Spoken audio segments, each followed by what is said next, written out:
So thanks a lot for being with us. And the first thing I want to ask you is, for you, what does it mean to be a conservative? Well, I think there are a couple constituent parts of American conservatism. Belief in limited government, to give the free market kind of the most free rein for the dynamism of a private economy to take hold. The Constitution, to limit popular passions and too much power inhering in any one person or branch of government. We have the great privilege of our system being created by, in effect, some of the greatest political scientists in human history. And liberty, that we're meant to be free. And that doesn't mean license to do anything. And if you don't live your life in an orderly way with certain kind of important bourgeois virtues, you're going to have a very hard time.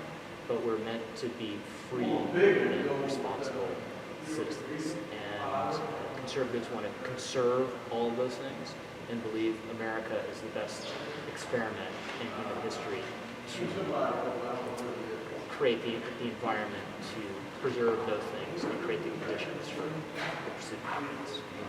Great. I think recently we've seen that liberal voices on college campuses have been louder than those of conservatives. And I'm wondering how you think conservatives should deal with this issue, and also what that response, or sort of what this theme might say about conservative morale right now in the United States. Well, look, it's extremely hard for conservatives on college campuses. It was hard for me 20 years ago, and it's gotten much worse since then.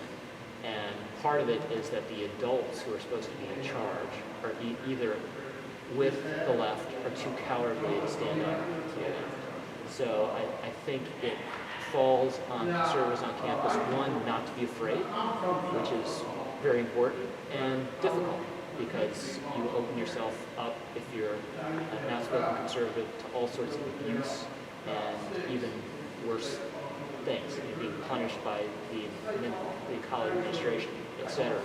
But I think being in opposition on college campus is good for conservatives in a way, because you cannot be a lazy conservative on campus. You have to know what you think and why, and be willing to defend it.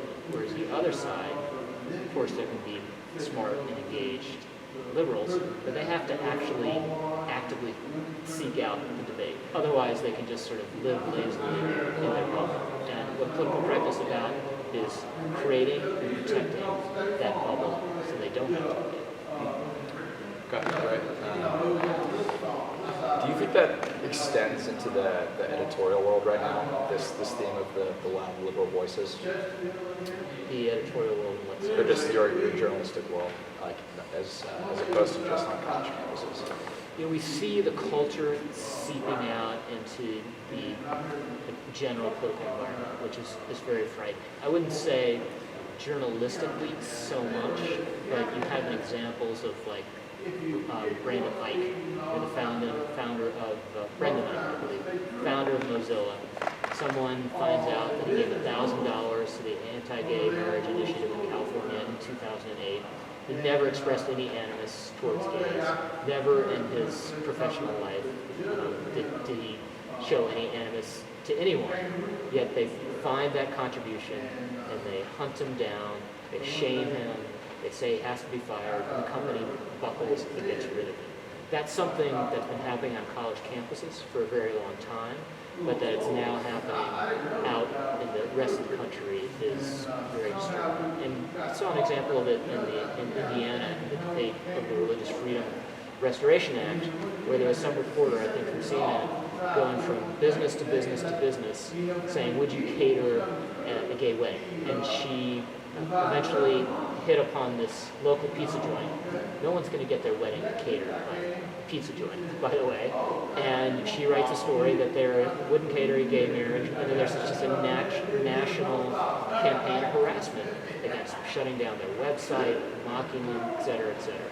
Again, this is campus culture seeping out into the broader public and broader public debate. And yes, it's your right to say Brandon Knight should be fired. It's it's your right to say these people who run this pizza joint are terrible people, but it doesn't really respect the culture of free speech, which is a willingness to hear other sides, a willingness to put up with and engage with voices you disagree with. And that's what's eroding. It's truly frightening. A lot of times, conservatives, and especially when they write things, can receive some criticism, and oftentimes the arguments that they make foster discussions and even at times arguments that can be hostile. And I'm wondering kind of what your reaction is to criticism on things that you've written, and if you value kind of that conversation just as much as the point that you're making in something. Yeah, you should welcome it. It's not always fun. Sometimes you're wrong, people come down, and it's uncomfortable, no one likes to be wrong. But this is the entire point of free speech, and one of the points of free speech. Every argument is sharpened, and the search for truth is advanced if there is a multiplicity of voices. It's sort of a Hayekian modesty is reflected in the American First Amendment. No one person, no one institution, no one faction has 100% control over the truth. And you need a multiplicity of voices. And for me as a journalist, it's the first kind of opening of public criticism was when, I'm dating myself now, but when people began to be able to email you about your articles. And you post them online, and immediately within 5 minutes you have someone pointing out, well, you know, you use that fact, it's not really the best fact, and you slightly distorted it, and that's kind of a crowdsourcing of all our journalism that didn't quite exist before. You know, maybe you publish something in a newspaper and someone would write a letter to the editor, and maybe it would get published and maybe you would see it. Now it's much more immediate, and it's not just email anymore, of course, it's Twitter. And Twitter can be highly annoying at times. It could be a way for all sorts of hateful people who didn't have voices before to vent and harass you, especially female journalists. But it's also a great place to go for just immediate political debate by the smartest people in the country. Great, thank you. And the last question I have for you is, do you think right now we're seeing or experiencing a fracture in the Republican Party between nationalism and conservatism? Yes, we definitely are. And I think a couple things are at work. One, conservatism has always been anti-establishment, right? We believe rightly that every elite institution in our country is pretty much against us. So you can go back to the famous Bill Buckley quote, "I'd rather be governed by the first 5,000 people in the Boston phone book than the Harvard faculty." That has always been an element of conservatism. It always should be. But what's happened over the last several years is for some people, just being anti-establishment has become more important than being conservative. And what Donald Trump threatens to do is to sever the link entirely between anti-establishment populist sentiment and the ideological goals of conservatism.